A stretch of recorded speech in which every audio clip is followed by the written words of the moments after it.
బ్రహ్మాండమైన సిక్సర్లు కొట్టి ఆదిత్య గేమ్ ను ఫామ్ లకు తెచ్చిండు. ఇవాళ టీం గెలిచిందంటే ఆదిత్య యొక్క అద్భుతమైన కృషి అని చెప్పి మనం చెప్పక తప్పదు.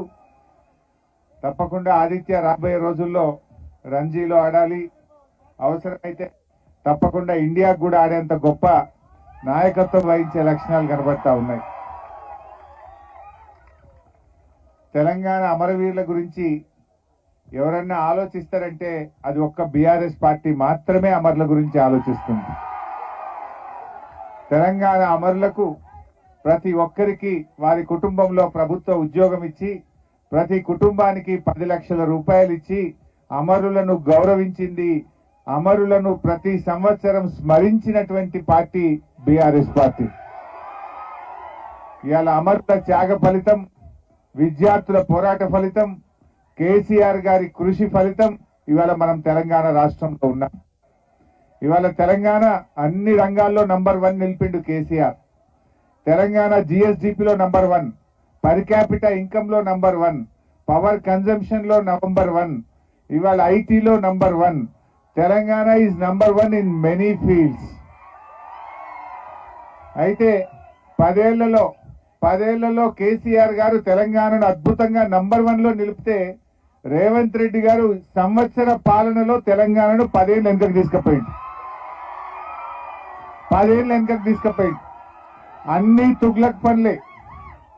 ఆయన కొత్తగా ముఖ్యమంత్రి కాగానే హైదరాబాద్ లో 10 గంటలకే దుకాన్లు బంద్ అన్నాడు. 10 గంటలకు దుకాన్లు బంద్ అయితే హైదరాబాద్ లో ఈజ్ ఏ కాస్మోపాలిటన్ సిటీ. 10కి దుకాన్లు బంద్ అంటాడు. గచ్చిబౌలి ఎయిర్పోర్ట్ మెట్రో రైలు రద్దంటాడు. ఫార్మా సిటీ రద్దంటాడు. అన్ని జోకులు వేస్తాడు. హైదరాబాద్ చుట్టూ 3 దిక్కుల సముద్రాలు ఉన్నాయట. ఉన్నాయా? హైదరాబాద్ కు 3 దిక్కుల సముద్రం ఉందట. అందుకే నేవీ మనకు వచ్చింది అంటాడు. దిల్సుఖ్ నగర్ లో విమానాలు అమ్ముతారట. మీరు కొనుక్కున్నారా విమానాలు దిల్సుఖ్ నగర్ లో? దిల్సుఖ్ నగర్ లో విమానాలు అమ్ముతారంటాడు. పాపం రాజీవ్ గాంధీ కంప్యూటర్ కనిపెట్టిండట. అసలు కంప్యూటర్ కనిపెట్టినోడు ఏం కావాలిగా? సో ఈ రకంగా ఎవరన్నా మన ముఖ్యమంత్రి మాటలు టీవీలో ఎగ్జామ్ గిట్ట రాశారు, ఆయన ఆగమైపోతారు. ముఖ్యమంత్రి కదా ఆయన చెప్పిందని నమ్మి మీరు గిట్ట ఎగ్జామ్ రాస్తే ఆయన ఆగమైపోతారు. పుస్తకంలో చదివింది రాయింది. ఈ రకంగా మన రాష్ట్రం యొక్క పరువు తీస్తున్నాడు ముఖ్యమంత్రి గారు. అయితే ఇవాళ గెలిచిన టీమే కాదు, ఓడిపోయిన టీం కూడా చాలా బాగా ఫైట్ చేసినారు. 40 టీంలు ఇక్కడ పార్టిసిపేట్ చేసినట్టు నేను నర్సింగ్ చెప్తే విన్నాను.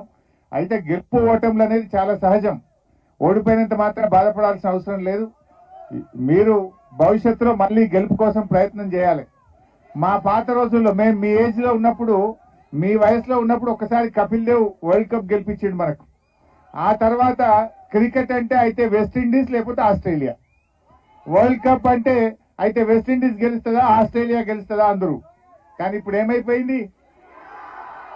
ఈరోజు మళ్ళీ అంతా తారుమారైపోయింది. చిన్న చిన్న దేశాలు కూడా క్రికెట్ ఆడుతున్నాయి. ఇండియా కూడా అద్భుతంగా పికప్ అయింది. అదే వెస్టిండీస్ ఇప్పుడు చిన్న టీం అయిపోయింది. వాళ్ళు ఏది క్వాలిఫై మ్యాచెస్ లో ఎగిరిపోతున్నారు. అంటే అది గొప్ప మార్పు. అంటే అందువల్ల ఓడిపోయినంత మాత్రాన బాధపడాల్సిన అవసరం లేదు. తప్పకుండా ఇంకా గట్టిగా కృషి చేయండి. భవిష్యత్తులో మళ్ళీ గెలుపు కోసం ప్రయత్నం చేయండి. అయితే రాజకీయాలకు క్రికెట్ కు కూడా ఒక దగ్గర సంబంధమే ఉంటుంది.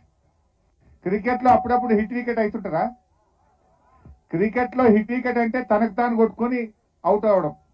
సో క్రికెట్ లో హిట్ వికెట్ అయినట్టు రాజకీయాల్లో కూడా ఒకటి ఉంటది. ఆత్మహత్యలే ఉంటాయి తప్ప రాజకీయాల్లో హత్యలు ఉండవు అంటారు. రాజకీయాల్లో ఆత్మహత్యలు ఉంటాయి తప్ప హత్యలు ఉండయి. ఇవాళ రేవంత్ రెడ్డి కూడా అట్లే చేస్తున్నాడు. ఇవాళ 6 గ్యారంటీలను అధికారంలోకి వచ్చిండు. కానీ 6 గ్యారంటీల దుకాణం బంద్ పెట్టిండు. మూసీ దుకాణం ముంగర పెట్టుకున్నాడు. మూసీ దుకాణం ముంగర పెట్టిండు. యాక్చువల్ గా మూసీని మా సుధీర్ అన్ననే మూసీ కార్పొరేషన్ చైర్మన్ గా కేసీఆర్ నాయకత్వంలో 31 ఎస్టీపీలు 3800 కోట్లతో మూసీ అభివృద్ధి ప్రారంభించిందే కేసీఆర్ గారు, మా సుధీర్ రెడ్డి గారు. మూసీలో మరి ఆ రోజు ఇల్లు కూడా కొట్టే పని చేయలే కదా. మురికి